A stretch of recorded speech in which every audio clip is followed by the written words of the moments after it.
네, 함께 기도하시겠습니다.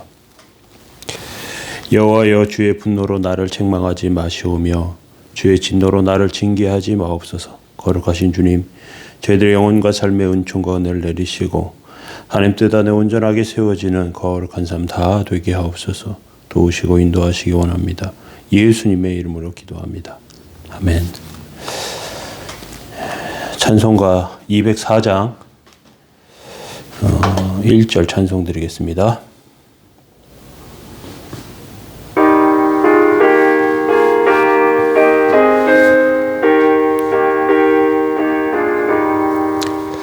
주의 말씀 듣고서 준행하는 자들 반석 위에 터닫고 집을 시음 같아 비가 오고 물나며 바람 부딪혀도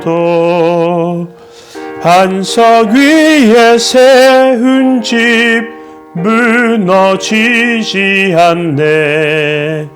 잘 짓고 잘 짓세 우리 집 잘 짓세 만세 반석 위에다 우리 집 잘 짓세.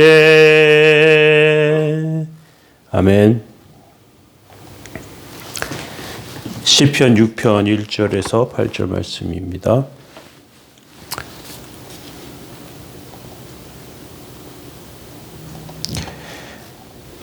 여호와여, 주의 분노로 나를 책망하지 마시오며 주의 진노로 나를 징계하지 마옵소서. 여호와여, 내가 수척하였사오니 내게 은혜를 베푸소서. 여호와여, 나의 뼈가 떨리오니 나를 고치소서. 나의 영혼도 매우 떨리나이다. 여호와여, 어느 때까지니이까? 여호와여, 돌아와 나의 영혼을 건지시며 주의 사랑으로 나를 구원하소서. 사망 중에서 주를 기억하는 일이 없사오니 수월에서 주께 감사할 자 누구리이까? 내가 탄식함으로 피곤하여 밤마다 눈물로 내 침상을 띄우며 내 유를 적시나이다.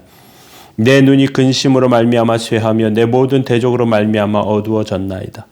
악을 행하는 너희는 다 나를 떠나라. 여호와께서 내 울음소리를 들으셨도다. 여호와께서 내 간구를 들으셨으며 여호와께서 내 기도를 받으시리로다.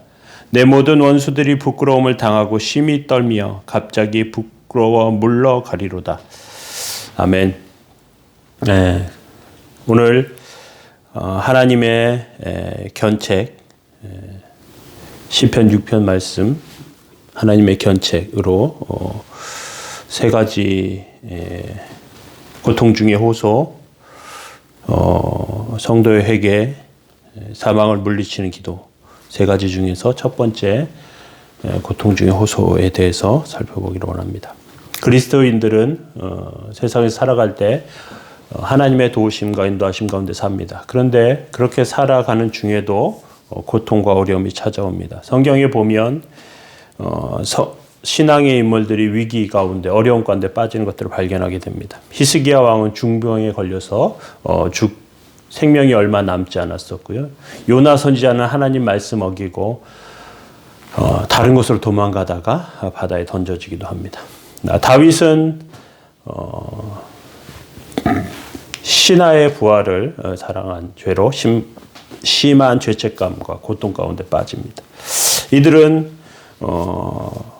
각각 하나님께서 주시는 그런 고통과 어려움 가운데 처해졌던 것 같습니다. 절망의 순간에 이들은 하나님께 기도하고 또 하나님께서 기도를 들으시는 것을 통해서 위기가 건져지는 그런 경험을 하게 됩니다. 오늘 본문 시편 6편은 고통당하는 성도의 시입니다.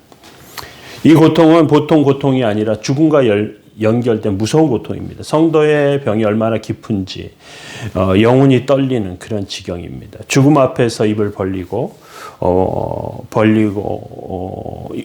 정말 호소할 곳 어디에도 도움받을 수 없는 상황 가운데 하나님께 도움을 구하고 있습니다. 그래서 고통 중의 호소 첫 번째를 먼저 살펴봅니다. 우리가 몸이 아프거나 힘이 들거나 할 때 진통제 같은 것을 먹기도 하고 잠이 오지 않을 때 수면제 같은 것들을 먹기도 합니다. 이것을 통해서 고통을 줄입니다.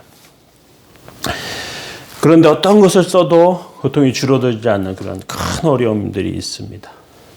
하나님의 백성들 이런 고통 가운데 하나님께서 통제하고 계시다는 것을 생각합니다. 1절 한번 보시면 이렇게 되어 있습니다. 여호와여 주의 분노로 나를 책망하지 마시오며 주의 진노로 나를 징계하지 마옵소서. 이렇게 되어 있습니다. 하나님 나를 책망하지 마, 날 징계하지 말아 주십시오. 아마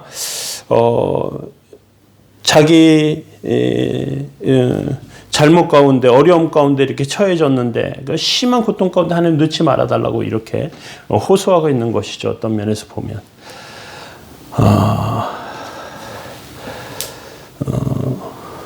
다윗의 경우에 정말로 큰 어려움들이 그에게 많이 있었습니다.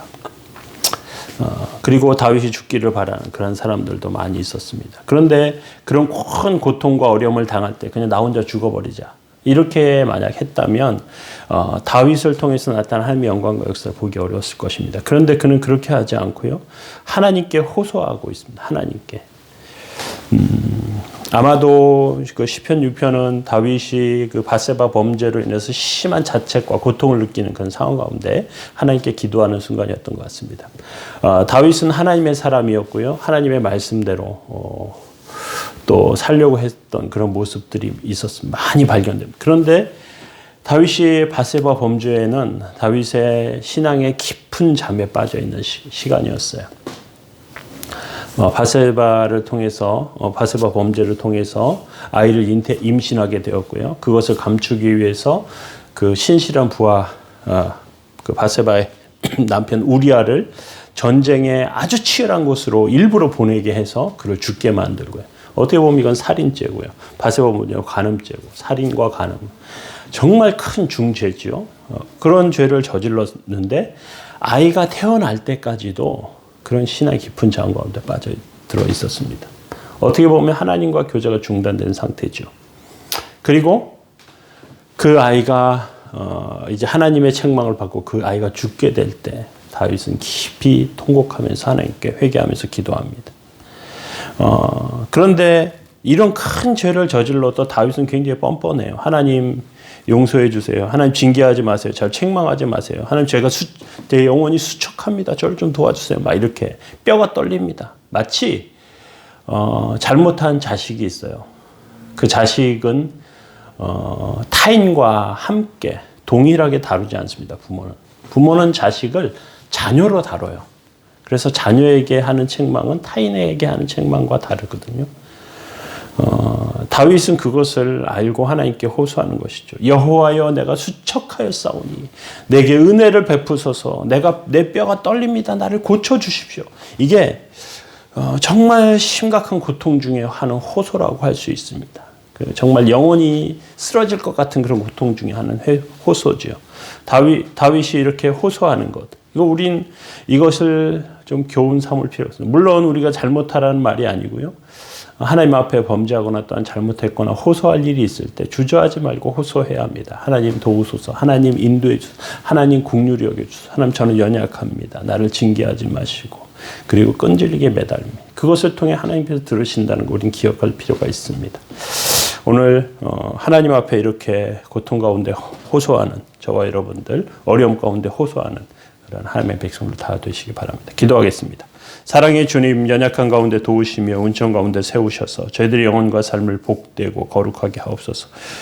어려움 중에 주 앞에 호소할 수밖에 없습니다. 지금 도우시고 저희들의 삶과 영혼에 은혜를 내려 주옵소서. 오늘도 함께 하시기 원하며 예수님의 이름으로 기도합니다.